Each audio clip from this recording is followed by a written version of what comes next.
Everyone, tarot with M Singh में ma'am Singh आप सभी का बहुत बहुत स्वागत करती हूँ। हमेशा की तरह मैं आ गई हूँ आपके पर्सन की एनर्जीज़ के साथ। देखते हैं कलेक्टिव लेवल पे इस वक्त आपके पर्सन की एनर्जीज़ क्या हैं, सबकॉन्शियस माइंड में क्या चल रहा है और इमीडिएटली क्या एक्शन एक्सपेक्टेड है। शुरू करते हैं आज की रीडिंग लेके प्रभु का नाम। हर हर महादेव, जय हो शिव शक्ति, जय हो राधे कृष्ण, जय हो मेरे भाई। सबसे पहले हम मेजर अरकाना से लेंगे 5 कार्ड्स, क्लैरिफाई करेंगे टैरो से। तो जब तक मैं शफल कर रही हूँ अपने पार्टनर के बारे में सोचिए। लव रीडिंग है गाइस, कलेक्टिव जनरल रीडिंग है, तो आप जिस भी व्यक्ति से प्रेम करते हैं उस व्यक्ति के बारे में सोचिए, उनका नाम ले लीजिए ताकि ज़्यादा से ज़्यादा एनर्जीज़ आप तक पहुँच सकें इस कलेक्टिव रीडिंग के माध्यम से। अपने बारे में, अपनी पर्सनल लाइफ, करियर, हेल्थ, किसी भी सिचुएशन से रिलेटेड अगर आपको पर्सनल रीडिंग लेनी है तो फिर आप व्हाट्सएप पे अपॉइंटमेंट बुक कर सकते हैं। WhatsApp number description and about में लिखा होता है।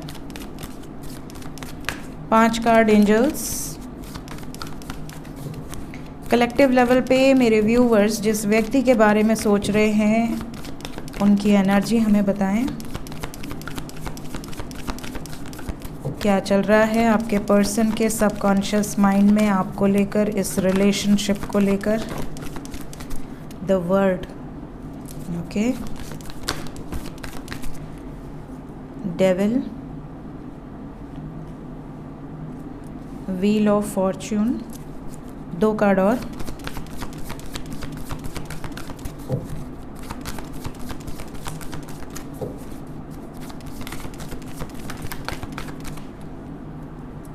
स्ट्रेंथ,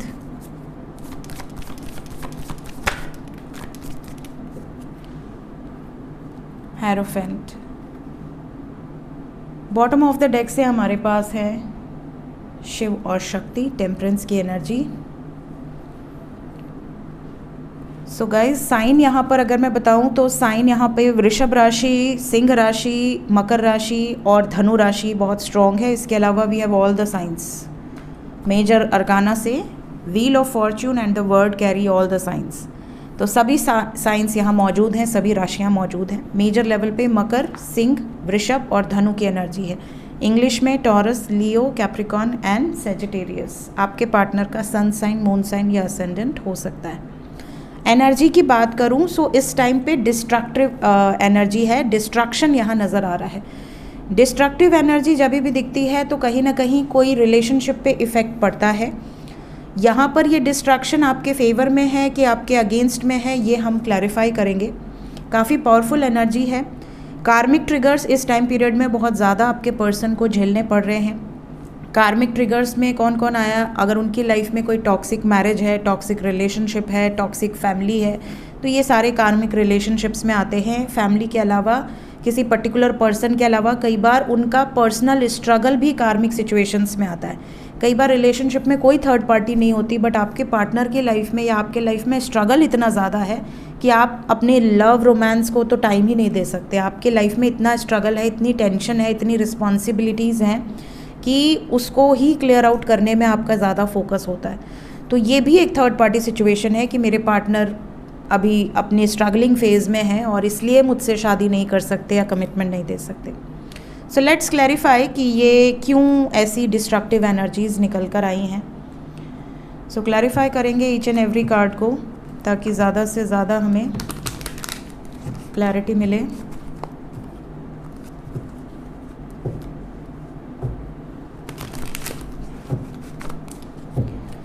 क्लैरिफाई करें एंजल। सबसे पहले द वर्ड। आपके पर्सन जिस सिचुएशन में बैडली ट्रैप्ड हैं, जिस बंधन में पूरी तरह से बंधे हुए हैं, जकड़े हुए हैं, उस सिचुएशन से आपके पर्सन बाहर निकलना चाहते हैं। दे आर वेरी होपफुल कि ये निकल जाएंगे, चाहे ये कहीं भी ट्रैप्ड हों। कई लोगों के पार्टनर जेल में होते हैं, तो अगर आपके पार्टनर किसी केस में अटके पड़े हैं, वहाँ से भी रिलीज़ होने के चांसेस हैं। डेविल। आपके पर्सन इस वक्त सेल्फ डिपेंडेंट हैं, किसी पर को डिपेंडेंट नहीं है। आपकी तरफ रोमांटिक जेस्चर्स हो सकते हैं, प्लस इस टाइम पीरियड में बिल्कुल सेल्फ ऑब्सेस्ड हैं। मेरे लिए क्या सही है, थोड़ा सेल्फिश, सेल्फ सेंटर होकर एक्शन लेने की एनर्जी है। कई बार हम निर्णय नहीं ले पाते, हमें ऐसा लगता है कि हमारे निर्णय से इनको नुकसान होगा, हमारे निर्णय से इनको दुख पहुंचेगा, हमारे निर्णय से उनको दुख पहुंचेगा, ठीक है। बट कई बार हमें ऐसा लगता है कि किसी को कोई दुख नहीं पहुंचने वाला, सब अपनी ज़िंदगी में मस्त है, खाली मैं ही सफ़र कर रहा हूँ या कर रही हूँ। तो हम सेल्फ सेंटर्ड होकर भी कभी निर्णय लेते हैं कि नहीं, मेरे लिए क्या सही है। Now it's time to think about ourselves. तो ये वाली सिचुएशन यहाँ पर दिख रही है। इस वक्त आपके पर्सन सेल्फ सेंटर्ड होकर अपनी खुशी, अपना अच्छा बुरा देखकर डिसीजन लेने की एनर्जी में नज़र आ रहे हैं। Wheel of Fortune, wheel of Fortune को टेम्परेंस ने क्लैरिफाई किया है with 10 of cups and 6 of swords. इन्होंने बहुत कोशिश की कि सबकी रज़ामंदी से, सबकी परमिशन से अपनी लाइफ में हैप्पीनेस लेकर आएँ, बट कई लोग ऐसे हैं जिनके पार्टनर की फैमिली बहुत ज़्यादा स्टबर्न है, या फिर ये किसी ऐसे टॉक्सिक रिलेशनशिप में है जहाँ से ये हमेशा से मूव करना चाहते थे। कोई कार्मिक बंधन हो, कार्मिक रिलेशनशिप हो, वो बैलेंस होता हुआ नज़र आ रहा है। बैलेंस होता मतलब रिलीज़, क्योंकि आपके पर्सन की एनर्जी में मूवमेंट है। आपके पर्सन कार्मिक रिलेशनशिप से मूव करते हुए नज़र आ रहे हैं।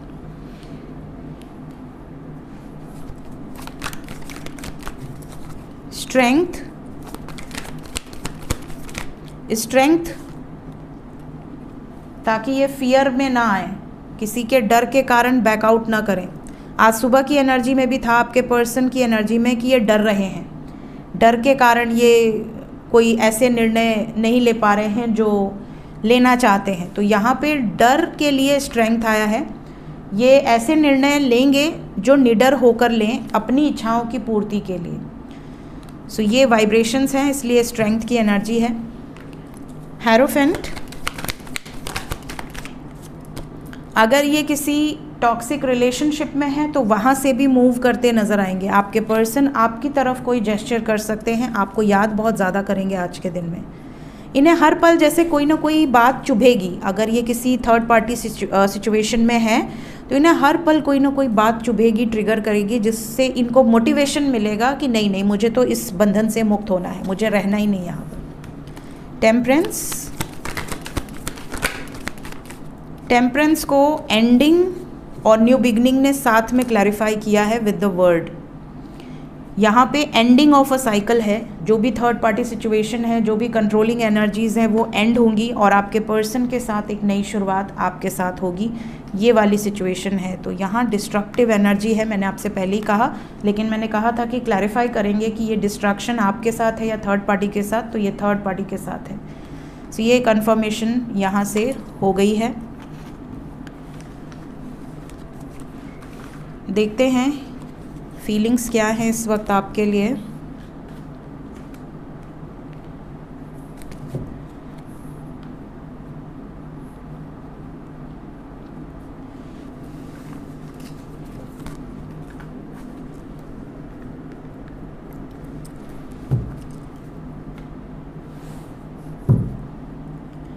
करंट फीलिंग्स, इस वक्त सबकॉन्शियस माइंड में क्या चल रहा है आपको लेकर, आपके पर्सन के सबकॉन्शियस माइंड में।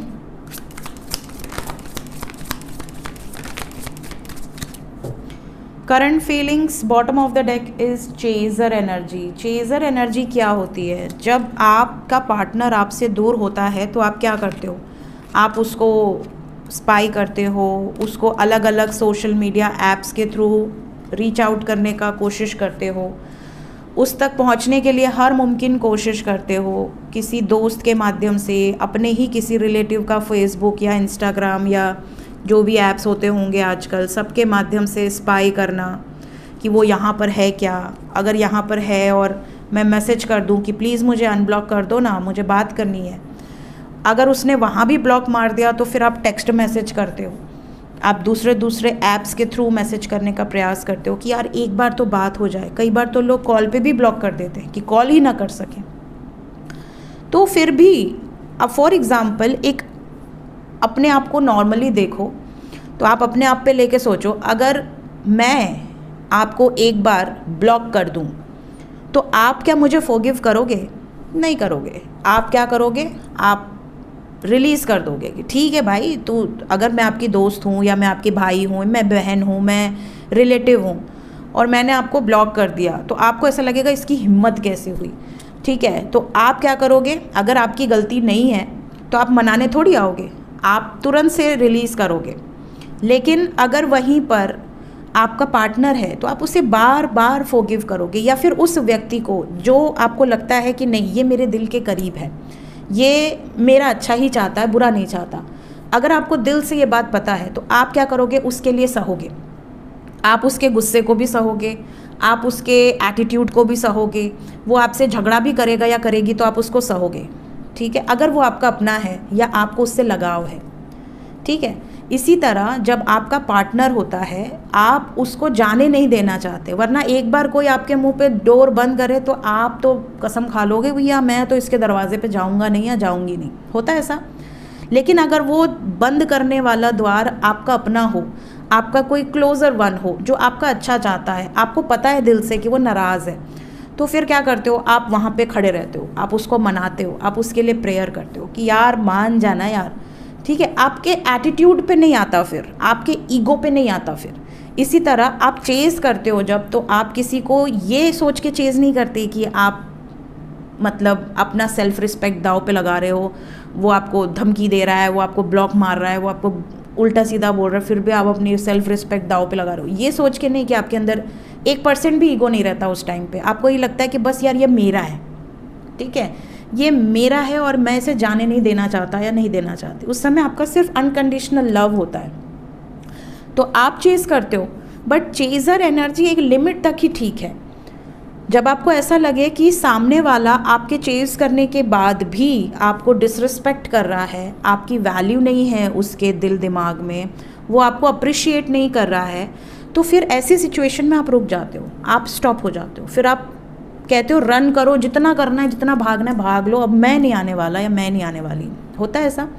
तो इस टाइम पीरियड में ये आपको चेज़ करेंगे क्योंकि आप चुप हो चुके हो, आप स्टॉप हो चुके हो, आपने अब इनको चेज़ करना छोड़ दिया है। तो अब इनको रियलाइज़ हो रहा है कि यार ये बॉन्ड तो मैं अलग हो ही नहीं सकता या हो ही नहीं सकती, ये तो ऐसी सिचुएशन है कि मैं ही भाग रहा था और अब जब ये मेरे पीछे नहीं आ रही है या नहीं आ रहा है तो मुझे तकलीफ़ हो रही है, मुझे ऐसा लग रहा है कि यार ये क्यों नहीं आ रहा मेरे पीछे, मैं तो इसकी याद में बैठा हुआ हूँ कि मेरे पीछे आया है। तो अब इनको रिग्रेट हो रहा है, अब इनको पछतावा हो रहा है कि यार मैं तो भाग के ही गलती कर दिया, मैं तो इस रिश्ते से दूर होकर ही गलती कर दिया, अब मैं जाऊँ तो जाऊँ कैसे। अब इनको ऐसा लग रहा है कि यार मैंने गलती बहुत की है, अब मैंने इनको पछतावा भी है, रिग्रेट भी है, गिल्टी वाली फीलिंग भी है। केमिस्ट्री आपके साथ जैसी है वैसे कहीं और नहीं है, तो इन्हें ये भी एक अंदर से लग रहा है कि यार मैं तो इसके बिना रह ही नहीं सकती या रह ही नहीं सकता।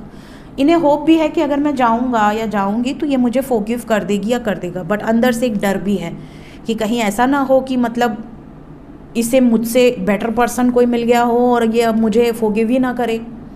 तो ये सारी कश्मकश आपके पर्सन की फीलिंग्स में इस वक्त नज़र आ रही है। ये भी हो सकता है कि कुछ डिसएग्रीमेंट्स हो, आपसे बात हो तो आप कुछ गुस्सा करें, कुछ आपका अपना एक पॉइंट हो जिस पॉइंट पे आप इनसे बहस करें कि यार उस समय क्यों नहीं समझ में आया, उस समय ऐसे क्यों बिहेव किया। बट इन्हें ऐसा लग रहा है कि इस डिसएग्रीमेंट के बाद भी आप मान जाओगे, इन्हें अपने ऊपर बड़ा कॉन्फिडेंस है। लेट्स चेक इमीडिएटली क्या एक्शन एक्सपेक्टेड है।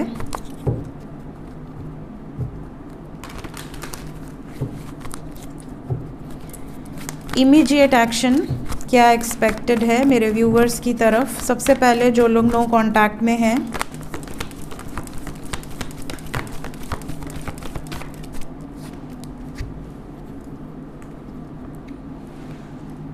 नो कांटेक्ट में जो भी व्यूवर्स हैं, इमीडिएट एक्शन में 9 घंटे से लेके 27 घंटे के अंदर की ये एनर्जी होगी। इस टाइम पीरियड में आप देखोगे कि आपके पार्टनर को करियर वाइज कोई बड़ा झटका मिल सकता है। झटका दिख रहा है यहाँ पे, गुड न्यूज़ नहीं दिख रही, झटका दिख रहा है। इनका लॉस बहुत तगड़ा हो सकता है, इनको अपनी गलती पर पछतावा बहुत हो सकता है कि यार मैंने ऐसे कौन से कुकर्म कर दिए कि मेरी लाइफ में कुछ अच्छा हो ही नहीं रहा। ठीक है, इन्हें आपकी याद भी उसी टाइम आएगी, फिर इन्हें रियलाइज़ भी होगा कि यार मैंने उसको ब्लॉक कर रखा है या मैंने उससे दूरी बना के रखा हूँ या रखी हूँ, उसकी गलती क्या है, उसने तो मुझसे सिर्फ प्यार किया है, वो भी अनकंडीशनल, नो कंडीशंस। सिर्फ आप उनसे प्रेम एक्सपेक्ट करते हो क्योंकि आप उनसे प्रेम करते हो। तो ये वाली सिचुएशन जहाँ पर आ जाती है तो आपके पर्सन को आपसे डिटैच होकर बुरा लगेगा, आपके लिए बुरा लगेगा। इन्हें ऐसा लगेगा कि मैं क्या कर दूँ, कौन सा ऐसा काम कर दूँ जिससे मेरे पार्टनर को खुशी मिले और मेरी लाइफ भी जो ट्रैक पर से उतर चुकी है पूरी तरीके से, ना मेरा करियर में मन लग रहा है, ना मेरी हेल्थ सही है, ना मेरा फैमिली बैलेंस चल रहा है, तो मैं इन सब सिचुएशंस को भी ठीक कर पाऊँ। ये वाली सिचुएशन है। तो 9 घंटे से 27 घंटे के अंदर कुछ लोगों के पर्सन की ये एनर्जी होगी। बात करें ना करें वो अलग बात है, बट यहाँ पे कलेक्टिव लेवल पे यूनियन की वाइब्रेशंस दिख रही हैं। ठीक है, कुछ लोगों के पर्सन अपनी फैमिली के अगेंस्ट जाकर भी आपके लिए निर्णय लेने की सोच रहे हैं, इस टाइम पीरियड में सोचेंगे। ये एनर्जी यहाँ पर मौजूद है।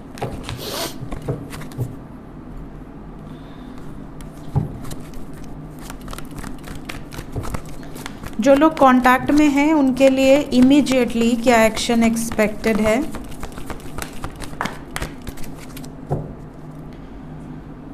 जो लोग कांटेक्ट में हैं सबसे पहले तो विद इन 24 आवर्स, 24 से 25 आवर्स के अंदर की एनर्जी है। 1 घंटे से 7 घंटे या फिर 24 घंटे से 25 घंटे के अंदर की एनर्जी है।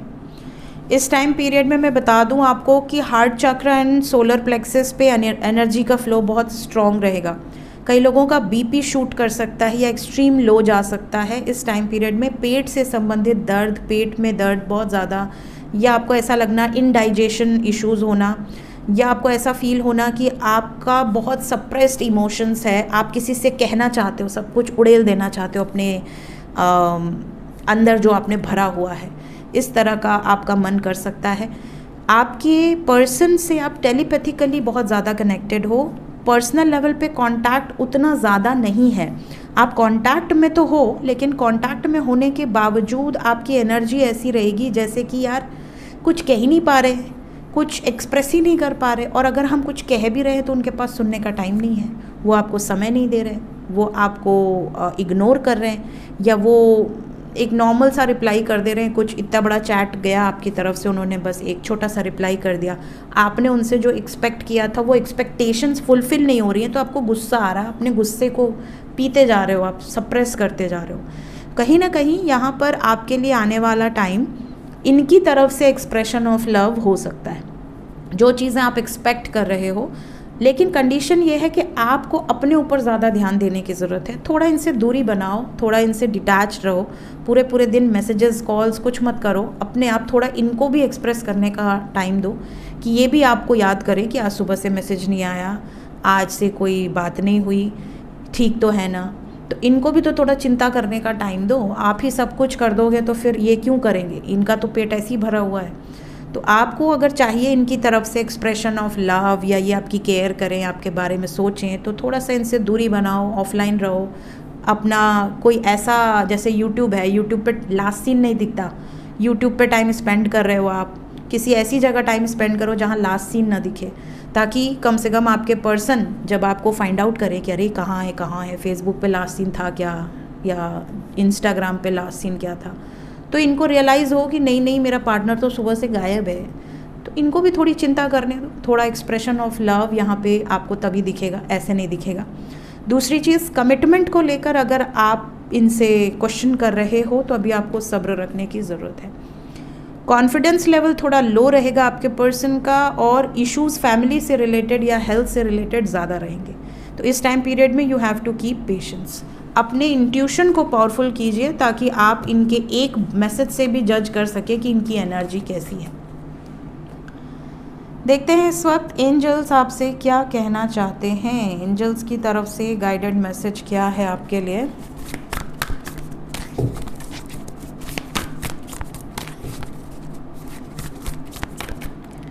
ओके, तो सबसे पहला मैसेज है डिटर्मिनेशन, सेकंड मैसेज है द रेस्टलेस माइंड, और 2 ही मैसेज लेते हैं क्योंकि बहुत ज़्यादा हो जाता है। डिटर्मिनेशन, यहाँ पर आपको डिवाइन की तरफ से जो कहा जा रहा है,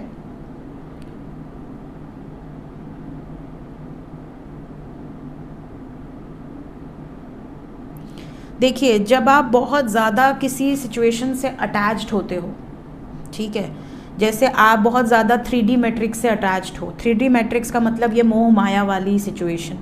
अगर आप इनसे बहुत ज़्यादा अटैच्ड हो, आपके बच्चे, आपके बच्चे के बच्चे, आपके पिताजी, आपके माताजी, आपका प्रॉपर्टी, आपका आम का पेड़, आपका नींबू का पेड़, आपका अमरूद, आपका फल, आपका पपीता, आपका कार, एवरीथिंग, जो भी चीज़ें होती हैं, लोग बाहर जैसे पेड़ लगाते हैं, अगर एक चिड़िया भी चोंच मार दे अमरूद पे तो होता है कि भगाओ भगाओ भगाओ, अमरूद गंदा कर रही है। होता है ऐसा, कई लोगों में इतना ज़्यादा अटैचमेंट होता है कि वो एक पक्षी को भी एक अमरूद नहीं खाने दे सकते, जो टोटली नेचर पे डिपेंडेंट है। इसके अलावा कई लोगों का होता है कि आम का पेड़ से अगर 2 ठो आम किसी बच्चे ने ले लिया तो पीछे पीछे पीछे घर तक पहुंच जाते हैं कि भैया तुम्हारे बच्चे ने हमारे 2 आम ले लिए। तो इतना ज़्यादा अगर कोई अटैच्ड है तो आपको क्या लगता है कि क्या वो स्पिरिचुअल लाइफ में अगर वो पूजा पाठ कर रहा है तो क्या उसकी पूजा स्वीकार होगी? क्या वो डिटर्मिन्ड है उस स्पिरिचुअल लाइफ के लिए? क्या ईश्वर उनकी भक्ति से प्रसन्न होंगे?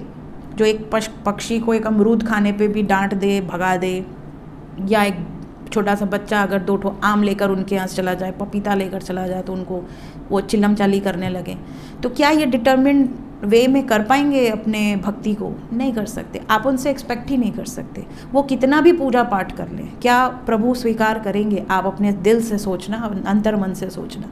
प्रभु वही भक्ति स्वीकार करते हैं जो भक्ति में सच्चाई है। आप कोई माला नहीं फेर रहे हो, आप कोई टीका नहीं लगा रहे हो, आप धूपबत्ती नहीं जला रहे हो, आप आरती नहीं कर रहे हो, लेकिन आप सच्चे मन से अगर प्रभु से बात कर रहे हो, सच्चे मन से अगर आप उनके लिए आपके कर्म अगर सच्चे हैं, अगर आप किसी का दिल नहीं दुखा रहे हो, आप अगर आपका मन साफ है, आप अपनी ज़ुबान से किसी को तकलीफ़ नहीं दे रहे हो, आप दिन भर पूजा करो और जाके 4 गाली दे दो किसी को, किसी अपने बहू को कुछ बोल दो, अपने बेटे को कुछ बोल दो, अपने पड़ोसी को कुछ बोल दो, किसी का दिल दुखा दो, तो क्या प्रभु की भक्ति फ़ायदा करेगी? नहीं करेगी। तो यहाँ पर ईश्वर आपको कह रहे हैं कि अगर आपको अपनी स्पिरिचुअल लाइफ में डिटर्मिन रहना है तो आपको डिटर्मिनेशन से ज़्यादा आपकी सोल को प्योरीफाई करने की ज़रूरत है, क्योंकि आप ईश्वर से तभी जुड़ सकते हैं और ईश्वर आपसे तभी जुड़ सकते हैं जब आपका हार्ट चक्रा ओपन हो। हार्ट चक्रा ओपन होने से ही द्वार खुलता है अलाइनमेंट का।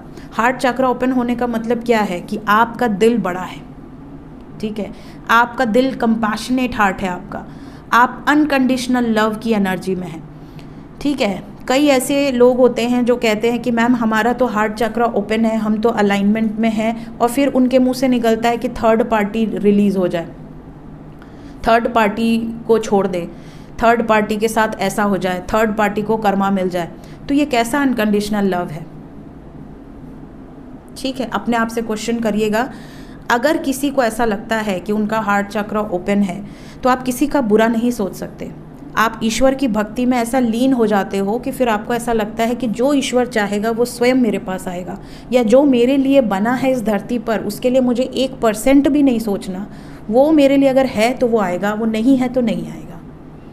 फिर आपको ईश्वर मिल जाते। ईश्वर मिलने के बाद फिर आप ये छोटी छोटी चीज़ों में आपका ध्यान जाता ही नहीं। तो अगर आपका ब्लॉकेज हील्ड है, अगर आप डिटर्मिन्ड हैं स्पिरिचुअल लाइफ में, तो आप डिज़ायर से, जेलसी से और इन सब सिचुएशन से, अटैचमेंट से बहुत ऊपर चले जाते हैं। उन लोगों की एक्सपेक्टेशंस होती ही नहीं है कुछ, वो खुद ही स्वयं ईश्वर उनकी लाइफ में सारा अबंडेंस दे देता है। तो ये आपको ध्यान रखना है, ठीक है। इसके अलावा द रेस्टलेस माइंड, इसको भी हम एक्सप्लेन कर देते हैं।